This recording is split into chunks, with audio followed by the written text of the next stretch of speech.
you start to notice the sense of calm.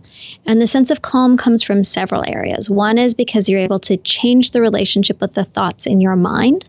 So in the past, you would think a stressful thought like, oh no, I'm going to be late. And then it would start to spiral into, oh no, I'm going to be in trouble. And then I'll have to move this meeting and blah, blah, blah, blah, blah. And then the stress starts to mount as a result of the thoughts. And with meditation, you learn to not engage in those thoughts. The thoughts are just thoughts. They're just stories. You can learn to let it pass and not follow the thought train. You can get off the thought train.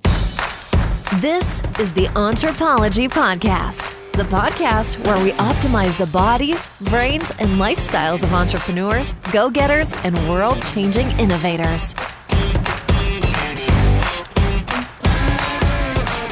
Welcome to the Entrepology Podcast. I'm your host, Dr. Megan Walker. As an anthropologist and naturopathic doctor, I optimize the health and performance of badass women working to change the world as entrepreneurs and go-getters. You know, people exactly like you. Your business, body, balance, and inner badass, these are the themes we are exploring. Before we jump into the interview, I want to invite you to join our free Facebook community, Legacy. If you want to be something amazing, you need to surround yourself with amazing people. The Legacy community is made up of badass women living, not leaving, but living our legacy every single day. We are leaders, parents, entrepreneurs, and innovators collectively committed to leaving the world better than we found it. My mission is to support the health and optimization of these badass superheroes, literally to places we never thought imaginable. If you are on a mission and get it that your health is the key to your unlimited potential, then join us. We are super awesome. You can find us on Facebook at www.facebook.com/groups/BE Legacy. See you there. Well, speaking of business, badass, and inner balance, today's guest has it all. Ariel Garten is a neuroscientist, an innovator, a mother, and an entrepreneur whose driving purpose is to empower and help others overcome mental obstacles in order to live healthy, happy lives and help them reach their maximum potential. Ariel is the founder of InteraXon. They are the makers of the Muse meditation headband, and they are a Canadian company. Muse is an award-winning wearable technology that assists and trains meditation and mindfulness. Muse takes the guesswork out of meditation. It's used by thousands of people daily with over 5 million meditation sessions to date. Ariel was an incredible guest. Not only was she articulate and understanding of the ecosystem of entrepreneurship, but she was incredibly insightful as to the tools that we have available to us to help us accelerate our capacity to think, gain clarity, and have big picture thoughts as it pertains to entrepreneurism. What made her so perfect for the Entrepology podcast is we digress from these big picture ideas to then look at what it means to be a mother, what it means to have balance. How do we throw all of these things into the melting pot and still continue to create incredible businesses and solutions in the world? This was one of my absolute favorite podcasts. I know you're all going to love it. It is my absolute pleasure to introduce you to Canadian innovator, entrepreneur, Ariel Garten. Ariel Garten, welcome to the Entrepology podcast. Thank you, Megan. It's a total honor to be here today. I'm really excited to get into this interview and to chat with you a little bit more about meditation and the Muse. You know, you're a founder, a mother, a neuroscientist, the chief evangelism officer for InteraXon, the company that produces the Muse. Can you tell us a little bit about your journey as an entrepreneur and what the Muse is all about? Sure. So in terms of my entrepreneurial journey, I think like many entrepreneurs, I was born an entrepreneur. My dad was in real estate. My mom was an artist. So everybody around me just worked for themselves. And that seemed like the most natural and logical thing to do. And I learned from my mom that you could just imagine something and make it come to life. She made these big paintings on a canvas. So my whole life I was imagining what the world needed or how the world could be better and going out and doing it. I started to become very interested in neuroscience towards the end of my teenage years. In the meantime, I was a fashion designer. I had a line of clothing that I sold to stores around New York. And I was also loved science. I excelled at science, and I was very fascinated by the brain and what it could bring to us, how we could understand the world by understanding our own brains. So I started to collaborate with this professor, Dr. Steve Mann. He was the inventor of the wearable computer. And we started to create concerts where you could literally make music with your mind. He had an early EEG, brain-computer interface system. And we would take the sounds that came from people's head and translate it into music. And from there, I said, oh my God, we're like literally controlling the world with our mind, and the world needs to know about this. So I formed a startup. I brought together my good friends, Chris and Trevor. We got together in Trevor's basement regularly, and we kind of said, okay, well, what can we do with this amazing technology? How can we let people understand the power of their mind?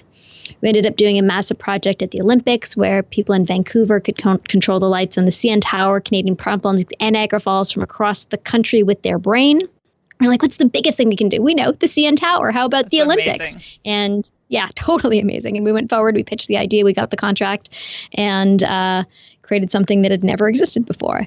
And then we sort of stood back and said, okay, well, controlling the lights on big buildings with your brain is phenomenal, but not very useful. Not a great product market fit, not going to really move the needle for the world in any real way. What's the best way we can take this technology and actually apply it to our own human lives to really help people every day? And that's where meditation became the obvious answer.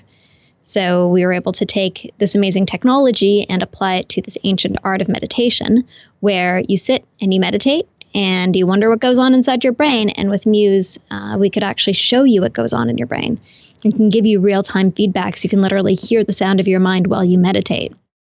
Did you meditate before this? So prior to this, I was a neuroscientist and a psychotherapist, amongst the million other things. So I was very knowledgeable on meditation. I would recommend it to my patients. I would attempt to do it myself, but never did it very well. I was one of those people who would sit there and my brain would bounce all over the place and I'd be like, oh my God, this is just not for me.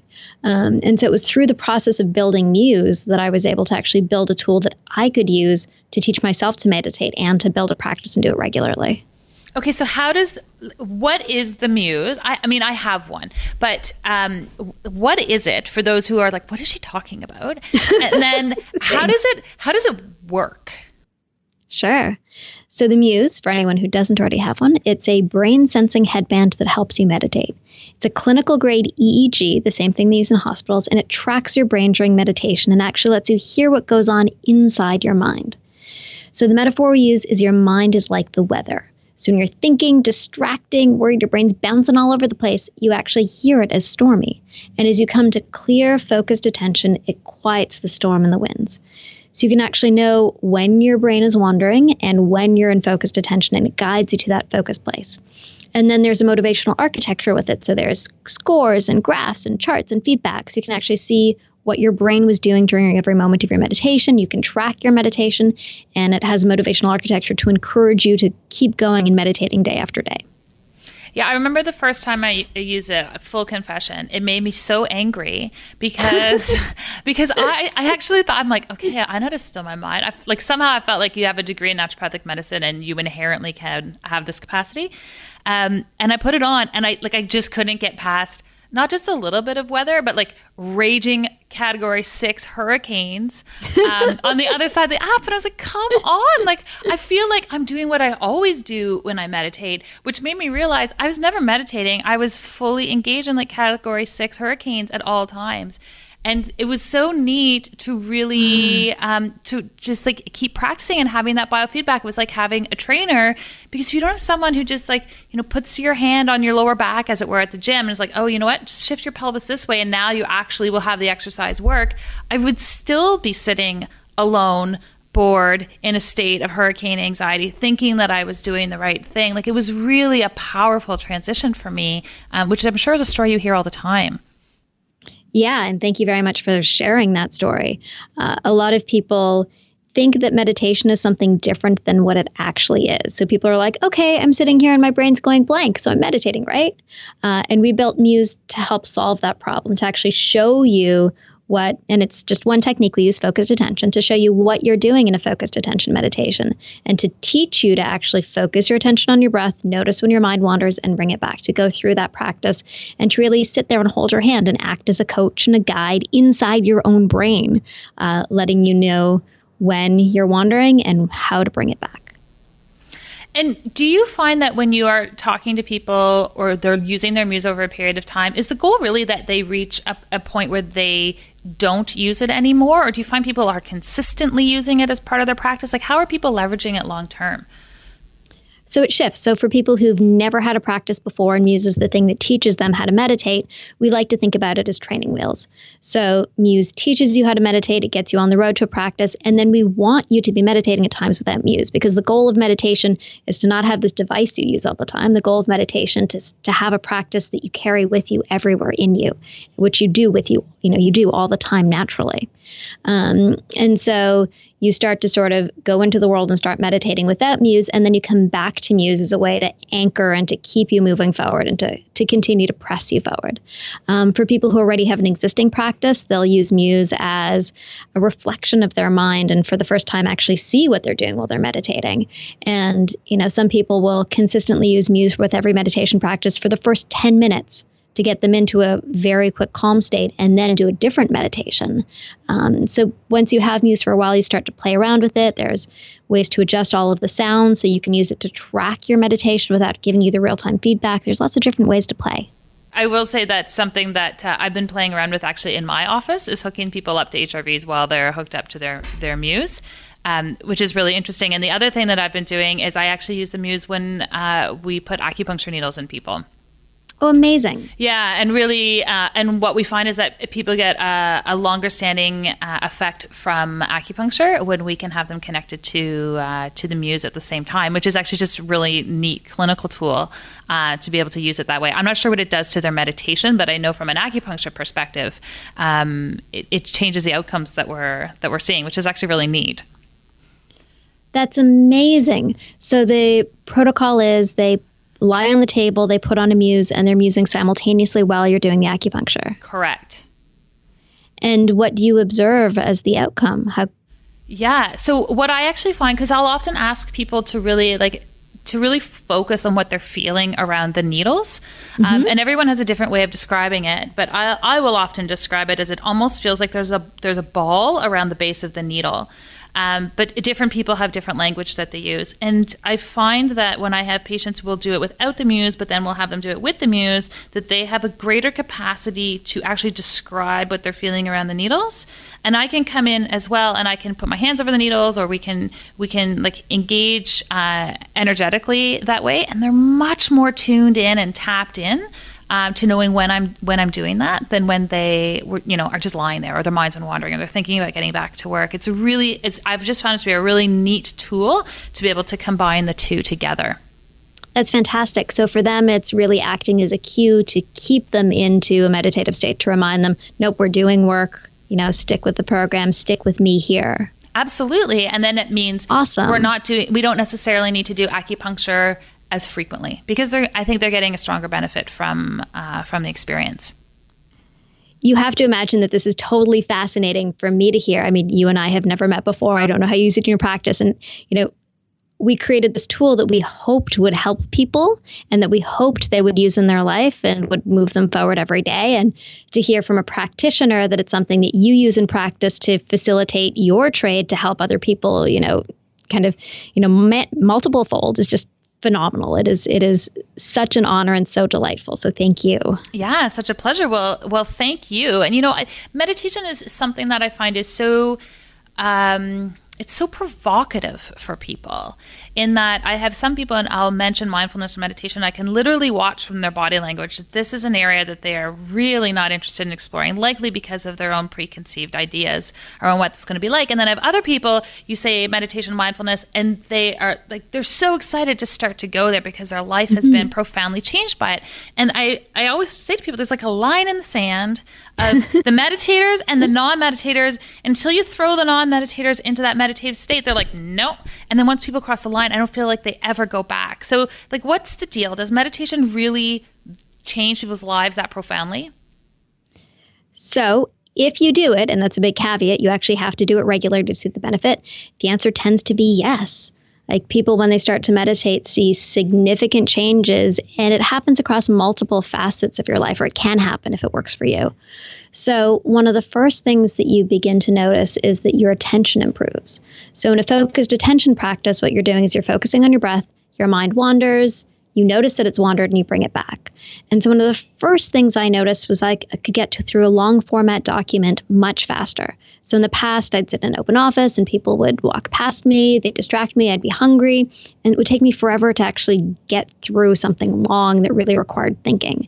And now after using Muse and meditating for the first little while, I was just able to get through it quickly because I understood this relationship between distraction and choosing where to bring my attention. So that's the sort of like, practical. Then you start to notice the sense of calm. And the sense of calm comes from several areas. One is because you're able to change the relationship with the thoughts in your mind. So in the past, you would think a stressful thought like, oh no, I'm going to be late. And then it would start to spiral into, oh no, I'm going to be in trouble. And then I'll have to move this meeting and blah, blah, blah, blah, blah. And then the stress starts to mount as a result of the thoughts. And with meditation, you learn to not engage in those thoughts. The thoughts are just thoughts. They're just stories. You can learn to let it pass and not follow the thought train. You can get off the thought train. And so you don't feel the physiological reaction that comes from it. And then you recognize the same thing actually can happen with your emotions, which is an even more complex notion. So we feel all these sensations throughout the day, which we call emotions, and which we label and give a lot of weight to. Oh no, I lost this deal. I feel really disappointed. And then you feel the heaviness of the emotion, then the thoughts that are triggered from it. Oh no, what does this mean about me? Maybe I'm not good enough, and, which, changes the emotion again. And what you recognize with meditation is you can also get off the emotional roller coaster. So you're off the thought train, you're off the emotional roller coaster, and all of a sudden, the weight starts to lift. You feel light and free and able to have space between yourself and your reactions. There's one other amazing thing about meditation. Meditation trains the skill of mindfulness. And so in mindfulness, you start to become aware of all of the things in your world around you. And I was speaking to a neuroscientist friend of mine, David Eagleman, and we were talking about the process of becoming aware of the world around you. And he's a time researcher, amongst other things. And in the research that he's done, he demonstrates that it actually makes time feel slower. So with meditation and mindfulness, you start to get the sensation of savoring every moment and savoring every day as you're aware in your world. And that's the sensation that I think once you really get it, makes this phenomenal. It literally adds a brightness to your life. It adds a sensation of savor, of time for you, of space. It's just the world becomes brighter. Which is so intriguing to me. And I'm sitting here as you're talking, and every time you would mention a new point, I'm like, yes, please, yes, please. So is it the amount of time we put in every day that is going to enable us to get to these points? Is it the consistency with which we engage in meditation, or both? Because I know most people are sitting there, they're like, okay, I'm intrigued. I don't have an hour a day to meditate. So how much time do we need to put into this? So obviously, the more time you put in, the better it gets, but you don't need to put in a ton of time. So we did an early study using Muse with Baycrest Hospital, and there they looked at average subjects musing for 10 minutes a day over 6 weeks. And there, with just 10 minutes a day, they saw an improvement in people's self-reported symptoms, so less headache, pain, nausea. Their own perception of their pain shifted, and their perception of their own symptoms. They saw an increase in calm, obviously. And then they also saw an increase in cognitive function, specifically on the Stroop task. So in the Stroop task, you are shown a word, which is the word of a color, let's say red, and you're shown it in a different color, blue. So when you see the word red and it's in the color red, you respond really quickly. What color is it? Red. Well, the people who mused for 6 weeks for 10 minutes a day could say that it was red 20 milliseconds faster. And when red showed up in blue, the people could say that, well, the color of that is blue, and they could say it 50 milliseconds faster. So your ability to make decisions around difficult things and stressful situations with conflicting information appears to improve based on the study. And then we had an Italian group of scientists recently publish their own study using Muse for 10 minutes to 20 minutes a day. So the first week, 10, second week, probably 12, 15, 17, and then the fourth week, 20 minutes. And there they showed the Stroop task effect again. And they showed actually persistent changes in people's EEGs, demonstrating that they were spending more time, even when they weren't meditating, in an alpha rhythm, which is a brain state associated with relaxation and focus. And they also were able to see some characteristics of their brain features change, demonstrating that they're potentially processing information more efficiently. So, looks like 10 minutes a day is a pretty good starting point. But again, the more you do it, the more you learn about it, the more you really think about what you're learning and how it applies to your life, the more you're going to get out of it. And probably the more you're going to want to do it. Yes. How has meditation changed how you operate as an entrepreneur? In so many ways, I can't tell you. Please tell us. Yes. So I've always been a pretty plucky entrepreneur. I've been very lucky, and I was born with a very optimistic disposition. So I didn't have a ton of thoughts that this isn't possible. As you move in the world and you learn more and you sort of, actually learn from experience rather than this blissful, beautiful ignorance of course I can do anything. You start to really get a sense of what works and what doesn't work. And meditation is something that allows me to maintain a really open perspective to what can work. And so anytime I would think like, oh no, that's a terrible idea, or like the fear would come up, that's when the skills that I've learned in meditation come in really effectively. I notice it around the office. Sometimes you get shy and you don't want to talk to people. You're sort of afraid of engaging, even sometimes with the people in your own office if there's somebody new. And what creates a positive office culture is being open and warm and receptive and, engaging to everybody. And meditation really helps you build that skill of keeping yourself open so that you can be there and open and engaging and receptive and positive for your staff and to support those people who are around you and people you meet. Of course, the productivity benefits have been huge.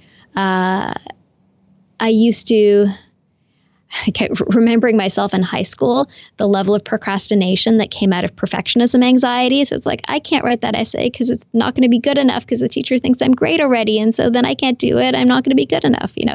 That cycle that many of us female perfectionists are aware of. Led to so much latent procrastination because you're just afraid of not doing something well enough. And so you don't do it. And meditation really took me to 360 on that, and to understand it is good enough. It's fine. We're good. And to also just overcome the discomfort around that anxiety sense of oh no, what if they're not going to like me? What if they're not going to like it? With meditation, you can learn to get rid of the thoughts and the feelings associated with that and drop the stories because they're all just stories. And then actually notice that is just a procrastination. You're just distracting and keep choosing. Even if this is uncomfortable, I'm just going to come back to what I'm doing. Even if this is uncomfortable, I'm going to come back to what I'm doing and get it done. Yeah, I like that. And I feel like that is a dialogue I have with myself daily. So to that point, because you just mentioned in there in passing this concept that I feel like I talk to with my patients or with other entrepreneurs, and that is this notion of perfectionism, which I tend to see more with women than men. But, to that point, not necessarily the perfectionism side, but do men and women, do you see benefits from meditation or from the use of the Muse differently between genders? I don't think so. And I certainly don't have a large enough sample size to notice. I mean, and it's so hard because anecdotally, you want to say, okay, well, with women, you're dealing with a lot more with self-acceptance, with emotion, with perfectionism. With men, maybe it's a performance anxiety that shows up in a different direction. But honestly, all of that is just my own projection of what a gender role is. And I don't really know. I don't really have the data. Yeah, and it might just be a gender projection of the human experience.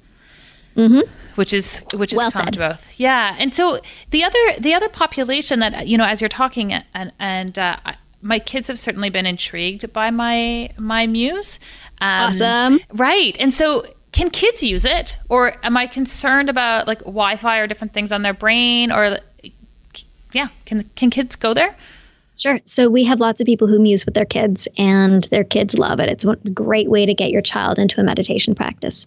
The band we say fits from about 13 and up, but depending on the size of your kid's forehead, people have fitted on significantly younger children.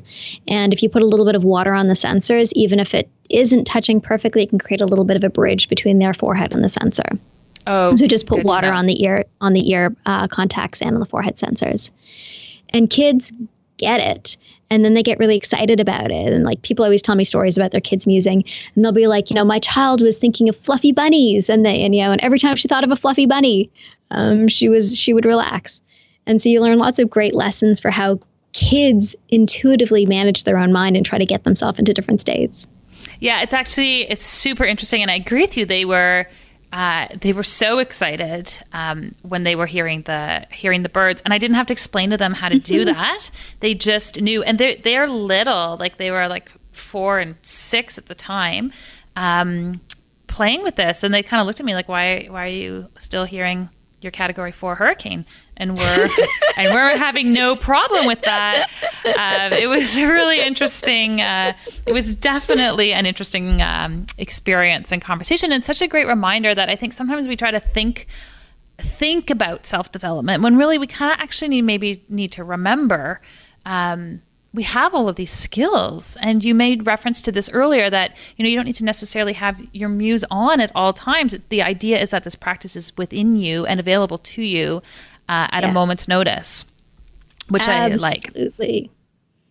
Yeah, and it's such an easy skill to teach to your children. My kid's a little bit too young. He's 2.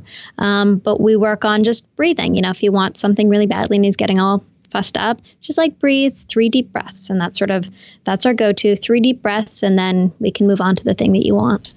Yeah, and I think as we're aged, as we get older, but we're always so surprised at the way the stress can kind of hijack where we're at. And it's such a neat skill to be able to teach young people, for sure. So go ahead. I was going to say, it's such a great skill to have as a mother. Yes. So as a mother, as you go into motherhood, you're like, this is going to be amazing. It's going to be sunshine and roses. And then you're like, oh my God, I feel kind of stuck here, and we need to do the same thing every day, and I'm not entirely sure like who I am anymore. And having a tool set that helps you manage your mind and manage time and manage space inside you becomes so key. And it's very easy for people to, once they become a mother, just be there with their child and be so used to doing something else that your brain starts to create that activity for you. So you're so used to, being busy on your computer or doing all these things in life that you can no longer do because you've chosen to be there with your child, that your brain starts to actually generate a whole lot of garbage content just to try to keep it busy in the way it used to be used to. And so meditation then becomes a key skill to be like, nope, all of that internal dialogue that's trying to generate something else for me, I don't need you right now. I'm choosing to be here with my child. I'm choosing to be present for my child. And when you do that, the world quiets and you're actually there in those beautiful, Hallmark type moments with your kid. Yeah, it's such a great point, and I know for a while. So we've been under renovations this year, and we've moved a lot, and it wasn't a time period that was really conducive for me sitting and meditating in the morning. And so what I opted to do instead was when I'm with my kids to just be fully present, to hear them, see them, watch them, not be on my phone. And certainly there's days where that doesn't happen. But it was interesting. I had a very similar experience as if I had an active and ongoing meditation practice, because kids really force you to be focused, and they call you out when you're not. Oh yeah. They're like your own personal version of the muse. Yes. And so you were lucky you had the experience of meditating before that to then be able to be with your child and say, no, I choose to be with them now, and know how to do that. But I recognize through conversation with a lot of mothers that it's not a skill that everybody has when they come into motherhood. And so, you're supposed to be there with your child, but it becomes really difficult because it can become really hard to turn off the dialogue in your head, particularly when you have a whole new class of things you need to do now, and the groceries and the this and the preparation. And so it's so easy to live not in the present with your children, even though, we have this glorious image of being with your children. That's what it's supposed to be. So for all moms out there who are like, I don't live in the present, don't worry about it. Don't be hard on yourself. It's okay. But there are, easy tricks to start to engage just being there and letting everything else drop away. Yeah. And to be totally clear, I am not in a state of blissful parental presence most of the time. Like it requires this like coming to whatever moment where I'm like, okay, like it's now out of control. You're just going to be fully present for the next 20 minutes and let everything else go. Because this is hard. This is a hard phase of life. And there's so many different pressures coming at you. How are you finding balancing being an entrepreneur and running a growing and expanding and innovative company and being a mother at the same time? So I took the choice to spend more time with my child once I had him. So prior to this, I'm now 38 years old. I don't even know how old I am. I'm 38 years old. And so I had a child relatively late in life. So I had the opportunity to spend all of my time prior really devoted to the startup and nurturing it, feeding it, growing it. It was the baby. And it took about 7 years of growth. We're now at about 65 people, product shipping internationally in 5 languages. And when I became pregnant, it was like, okay, well, now is the time when I can actually choose to step down as CEO. I am no longer going to be the CEO of my own company. I'm going to let somebody else run it, and I'm going to choose to take the space to be with my family. And, people were sort of surprised by that choice. They're like, don't you want to be Marissa Mayer and do it all? And my answer was like, no, I truly don't. I do not want to have a crib in the corner of my office. That's not a badge of honor. I want to choose to take the time to be with my child and, figure out how I can still make it work economically, but make as many choices as I can to be with my kid during this period. So it's now operating quite, the business runs on its own. There's somebody else who runs it. I get to, help and support it in a million ways that I love, but really protect the time when I'm with my child. Do you think being a parent has made you a better entrepreneur? Absolutely. My mom told me before I had children that when she had children, she didn't realize just how capable she could be. Because all of a sudden you have this thing that you do every day, and now you have to do the same thing and have 1 or 2 children on top of it. And, with every child, that sense of your own capability and, what you can do expands. It's like, the muscle and the space grows, like your heart grows and your capacity also grows. And it may feel like at moments it's all completely out of control and you have no idea what's going on, but your capacity has significantly grown for what you can do. Yeah, and you're right. It is completely out of control at times, but that's okay. And it's totally okay. Yeah, it's part of the journey, and it's part of the intensity of this phase of life. What would you say to other women who are like, okay, I have big entrepreneurial dreams. I am trying to balance it out with kids. Like, what were some of the things that you did? And you were in a fortunate position in that you had built so much of your company, but what are some of the things and decisions that you have made that you're like, I made the decision not to show up for work. For me, I don't show up for meetings before 9:30 in the morning because I don't want to rush them. I have that control and that flexibility, and so I exercise that, and that makes a huge difference for me. But do you have some things like that you have chosen to do that have enabled you to have a greater sense of balance? Absolutely. So I protect from 6 to 8 p.m. I get home by 6, the child goes to bed at 8, and 6 to 8 is my glory time. And that is 100% for me and him. And I choose to let other things slide during that period. Do we make the greatest dinners? Am I the most brilliant chef? No. And that's because I started to notice when I was putting more into making amazing dinners, and yes, everything's still, healthy and fresh and balanced, but it's like I'm cooking single ingredients and serving them. I'm not making things that are elaborate. And because when I was cooking, I was taking time away from being with him. And it's like, you know what? It's not worth it. We can have fresh peas and they'll be delicious, but they don't need to also be in the pasta with the cream sauce. It's fine. So really making the choices and what I choose to do so I'm not overachieving, but choosing to be with him. And I'll make the choices to do what he wants to do and to spend the time with him rather than trying to fit him into my schedule. So it's like, we really need to go out to dinner at this place now and rush to get there. It's like, well, that's not what he feels like doing, and that's not what's going to make the best interaction of our time. The best interaction of our time is probably sitting on the floor playing or sitting in the backyard. So let's just eat something delicious out of the fridge and sit in the backyard with something maybe half cooked and just be spending the time together rather than trying to rush and get there somewhere or be something or do something big. And has that shift in needing to not be overachieving at all times, is that a combination of meditation and life experience and just confidence, chaos? Like, how did that transition happen? Because I do feel like it's just a really important place for female entrepreneurs in particular to be able to find. Okay, so you notice the amount of laughter that I have now. I can't even answer because I'm laughing so much. The word overachieving like hit the nail on the head. My mom and I used to both joke that we're card-carrying members of the Overachievers Anonymous Club. And not overachieving can feel like a really big deal and almost threatening to the self. So like we build our sense of self on, who we are, what we're able to accomplish, how capable we are as women. These are, like big myths that we need to live up to, that we're capable women. And overachieving and the kind of social reinforcement that we get from that, the personal reinforcement, the family reinforcement, the larger social and career reinforcement we get from that becomes part of how we value ourselves and part of what we then feel like we need to keep doing in order to maintain and improve the value of ourselves.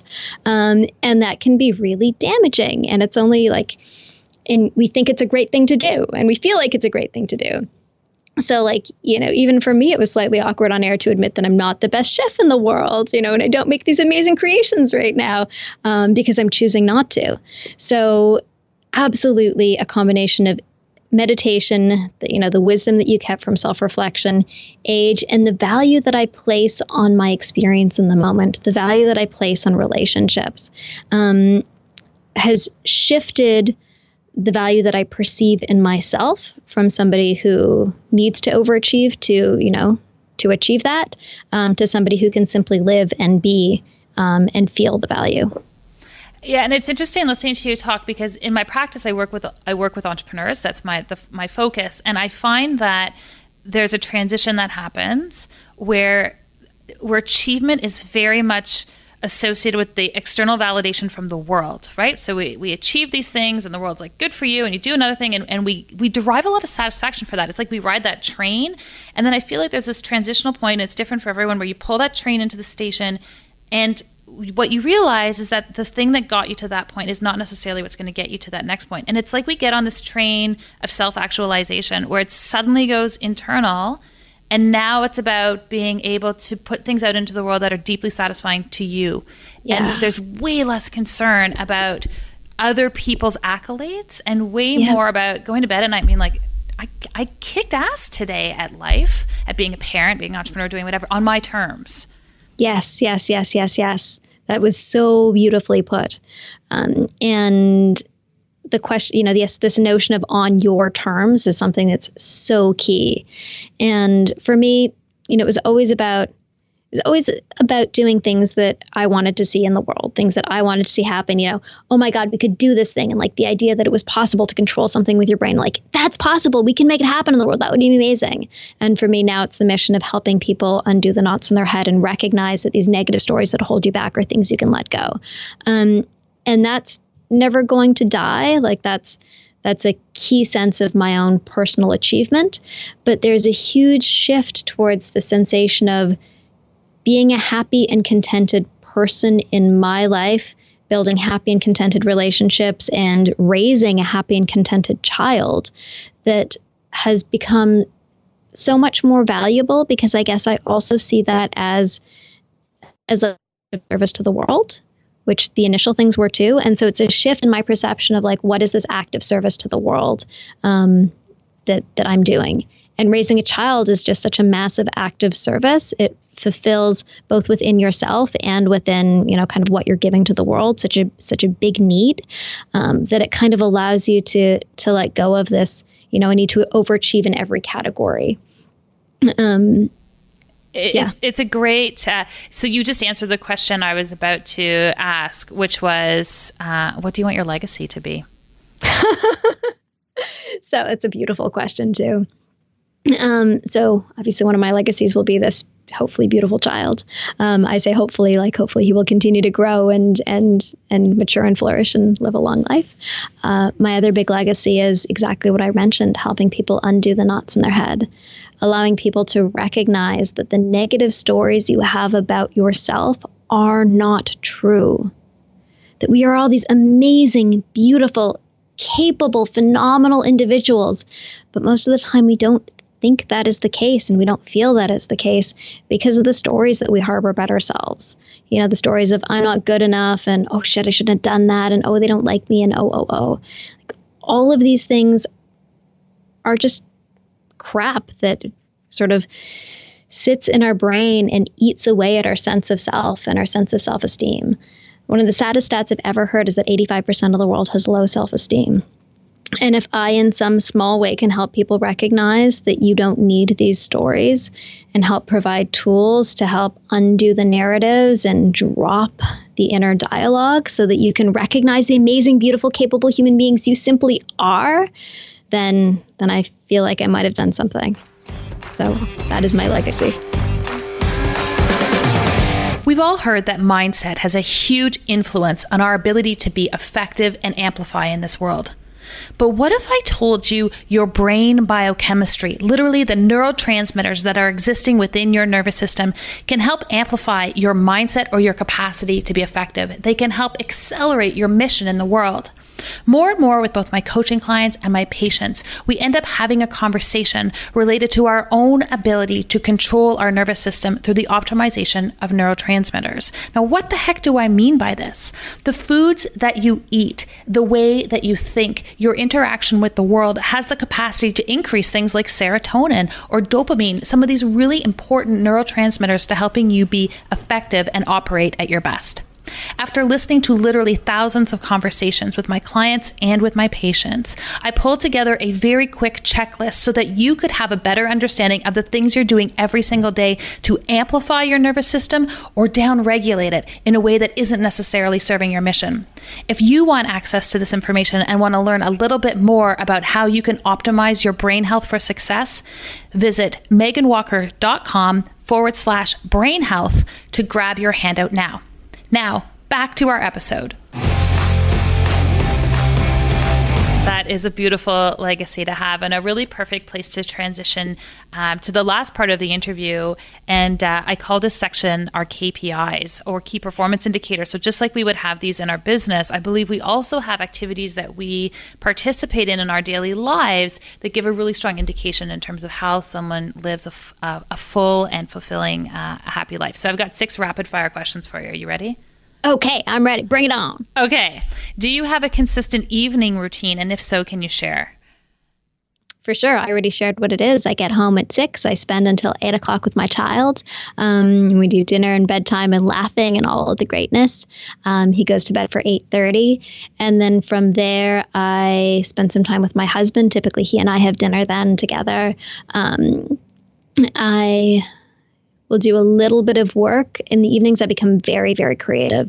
And so that's the time when I want to make something. I want to, I'll have an idea and it's like, oh, I need to paint, I need to sculpt, I need to vision this thing. So that's when sort of like the creative juice starts to rise because it's just my own time. And then every night before I go to bed, I will meditate for, depends on the length of time, depends on the kind of meditation I'm doing, but typically about 20 minutes. Fiction or nonfiction? What are you reading right now?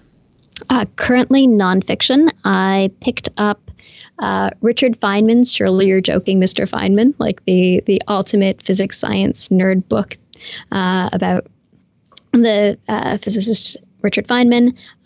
It was a book that I had read in childhood, and I was just reorganizing my bookcase and picked it up and just delighted when I started to read it again. Amazing. What is the one thing you are most consistent with respect to your health outside of meditation? Okay, so meditation was an obvious one because that happens every single day. Yep. I do a lot of things for my health. Exercise is obviously key.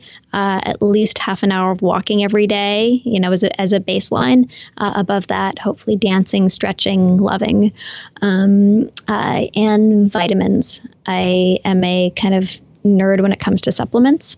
So every day, my DHA fish oils and on and on and on. Probiotics, vitamin C, multivitamin, NAD+, et cetera, et cetera. I hear you on that. What is something totally badass about you that people would not otherwise know? Totally badass about me. So I already revealed that I love to dance, and that love of dance really moves in 3 dimensions in every possible sphere. So I love to contact dance. You can like literally take me and spin me around your shoulder. I figure skate because I'm Canadian. So at one point I had a buddy who was a hockey skater and I was a figure skater, and we would do like mock little figure skating routines where he would literally like lift me up, twirl me around, put me back down, and we'd gracefully glide down the ice. That's so Canadian. So I love it. Yeah, so Canadian, and also I have very little fear when it comes to physical stuff. Besides skating and dancing, what do you do for fun or play? Obviously, there's also the kid. So fun and play these days are like imaginary games. It's whatever he's into. A lot of tow trucks and rescuing the kittens, and from the he'll put his like stuffed animals up into the apple tree in the backyard, and we have to take a little fire truck and rescue him, and I help him climb up and get it, and then he hugs the kitten, and so he's playing out these little narratives, and I play along with him. It's lovely. Love that game. And last question for you, Ariel. Entrepreneurism. Are we born this way, or do we learn to become entrepreneurs? So for most entrepreneurs, we are born this way. I'm sorry, it's just in the blood. It is just, you cannot be anything else. For everybody else who feels like maybe they're not an entrepreneur and wants to be, you can absolutely learn to become one. Entrepreneurism is a learnable skill it's really just around managing your risk and being able to see a big idea and make it come to life and bring together a team. So both, because I certainly wouldn't want to exclude those who may not feel like they're entrepreneurs now, but truly are latent entrepreneurs with a skill that you can learn and go out and make whatever you want with. Yeah, and have a passion and a message they want to share with the world. It's an amazing tool to be able to do that. Ariel, it has been a pleasure having you on the podcast today. I know people are going to want to learn more about what you are up to, and if they've made it this far, they're just waiting to find out how they get their hands on a Muse. Where can we send them? Sure. You can go to choosemuse.com to learn more about Muse, and then you can follow me on all the socials. Ariel's Musings on Instagram, Ariel Garten on Twitter, and Ariel Garten Muse on Facebook.